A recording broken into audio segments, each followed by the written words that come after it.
اور رشتہ دار اس انسان کو اندھیری اور تنگ قبر کے اندر اتار چکے ہیں، مٹی ڈالی جا چکی ہے، اور اب وہ وقت آ گیا ہے جسے میڈیکل سائنس جسم کا گلنا سڑنا کہتی ہے، لیکن اسلام اسے قبر کا پہلا امتحان کہتا ہے۔ نبی کریم صلی اللہ علیہ وسلم نے ارشاد فرمایا کہ جب لوگ میت کو قبر میں دفن کر کے واپس لوٹ رہے ہوتے ہیں تو مردہ انسان اس مادی دنیا کے اتنے قریب ہوتا ہے کہ وہ اپنے رشتہ داروں اور دوستوں کے جوتوں کی آواز کو صاف سن رہا ہوتا ہے۔ وہ پکارتا ہے، روکنا چاہتا ہے کہ مجھے اس اندھیرے میں اکیلا مت چھوڑو، لیکن اس کی آواز دنیا کا کوئی انسان نہیں سن سکتا۔ جیسے ہی آخری انسان کے جوتوں کی آواز ختم ہوتی ہے، اچانک قبر کی دیواریں ہلنے لگتی ہیں اور قبر کے اندر دو انتہائی خوفناک اور ہیبت ناک فرشتے نمودار ہوتے ہیں، جنہیں منکر اور نکیر کہا جاتا ہے۔ مستند احادیث میں ان کا جو حلیہ بیان کیا گیا ہے وہ کسی بھی انسان کے دل کو فیل کرنے کے لیے کافی ہے۔ ان کے چہروں کا رنگ شدید سیاہ ہوتا ہے، ان کی آنکھیں تانبے کے دہکتے ہوئے بڑے پیالوں کی طرح نیلی اور چمکتی ہوتی ہیں، ان کی آواز بجلی کی کڑک سے زیادہ تیز اور خوفناک ہوتی ہے۔ ان کے ہاتھوں میں لوہے کے اتنے بھاری ہتھوڑے ہوتے ہیں کہ اگر وہ کسی پہاڑ پر مار دیے جائیں تو پہاڑ بھی ریزہ ریزہ ہو کر مٹی بن جاتے ہیں۔ وہ فرشتے اس مردے کو جھنجھوڑ کر اور زبردستی بٹھا دیتے ہیں اور اس کائنات کا سب سے بڑا ٹیسٹ شروع ہوتا ہے۔ وہ گرجدار آواز میں 3 سوال داغتے ہیں: تیرا رب کون ہے؟ تیرا دین کیا ہے؟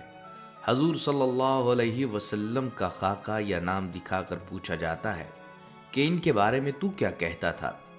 دوستو، یہاں آ کر انسان کی دنیاوی ڈگریاں، اس کا پیسہ، اس کا سٹیٹس اور اس کی چالاکی صفر ہو جاتی ہے۔ اگر وہ انسان دنیا میں سچا مومن اور نمازی تھا تو اللہ پاک اس کی زبان کو ثبات عطا فرماتا ہے اور وہ بغیر ڈرے فوراً جواب دے دیتا ہے، میرا رب اللہ ہے، میرا دین اسلام ہے اور یہ اللہ کے رسول صلی اللہ علیہ وآلہ وسلم ہے۔ یہ سنتے ہی آسمان سے آواز آتی ہے کہ میرے بندے نے سچ کہا، اس کے لیے جنت کا بچھونا بچھا دو اور اس کی قبر کو جہاں تک اس کی نظر جاتی ہے کشادہ کر دو۔ لیکن اگر وہ انسان گنہگار، منافق یا کافر تھا تو ان فرشتوں کا چہرہ اور ان کی کڑکدار آواز سن کر اس کی عقل ماری جاتی ہے۔ وہ ہر سوال کے جواب میں صرف اتنا کہہ پاتا ہے، ہائے افسوس، مجھے کچھ نہیں پتا، میں تو وہی کہتا تھا جو دنیا میں لوگ کہتے تھے۔ یہ سنتے ہی فرشتے غصے سے لال ہو جاتے ہیں اور آسمان سے حکم ہوتا ہے کہ اس نے جھوٹ کہا، اس کے لیے جہنم کا بچھونا بچھا دو، اور قبر کو حکم دیا جاتا ہے کہ اس پر تنگ ہو جا۔ قبر اس زور سے اس گنہگار کو اپنے اندر بھینچتی ہے کہ اس کی دائیں طرف پسلیاں بائیں طرف اور بائیں طرف کی پسلیاں دائیں طرف نکل جاتی ہیں اور وہ قیامت تک اس ہولناک عذاب میں تڑپتا رہتا ہے۔ معزز دوستو، اس ویڈیو کے آخر میں یہ بھی جان لیجئے کہ مرنے کے بعد انسان کی آنکھیں کھلی رہنے کی اصل وجہ کیا ہے۔ دوستو، حدیث مبارکہ میں آتا ہے کہ جب صحابی رسول صلی اللہ علیہ وآلہ وسلم حضرت ابو سلمہ رضی اللہ تعالیٰ عنہ کا آخری وقت آیا اور ان کا انتقال ہوا تو ان کی آنکھیں اوپر کی طرف کھلی رہ گئیں۔ جب اللہ کے نبی، کائنات کے رہنما حضرت محمد مصطفیٰ صلی اللہ علیہ وآلہ وسلم وہاں تشریف لائے تو آپ صلی اللہ علیہ وآلہ وسلم نے اپنے مبارک ہاتھوں سے ان کی آنکھوں کے پپوٹوں کو نیچے کیا، انہیں بند فرمایا اور وہاں موجود لوگوں کو اس کائنات کے سب سے بڑے روحانی سچ سے آگاہ کرتے ہوئے ارشاد فرمایا، بے شک جب روح قبض کی جاتی ہیں تو آنکھیں اس کا پیچھا کرتی ہیں، یعنی وہ روح کو جسم سے باہر جاتے ہوئے دیکھتی ہے۔ دوسری طرف جدید سائنس بھی اس کی تصدیق کرتی ہے کہ موت کے وقت پٹھوں کی طاقت ختم ہو جاتی ہے، جس کی وجہ سے پلکیں خود بخود بند ہونے کے قابل نہیں رہتی اور اسی حالت میں لاک ہو جاتی ہیں۔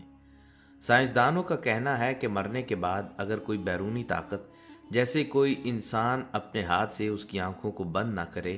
تو وہ کبھی خود سے بند نہیں ہو سکتی، کیونکہ ان کو کنٹرول کرنے والا دماغی نظام ہمیشہ کے لیے خاموش ہو چکا ہوتا ہے۔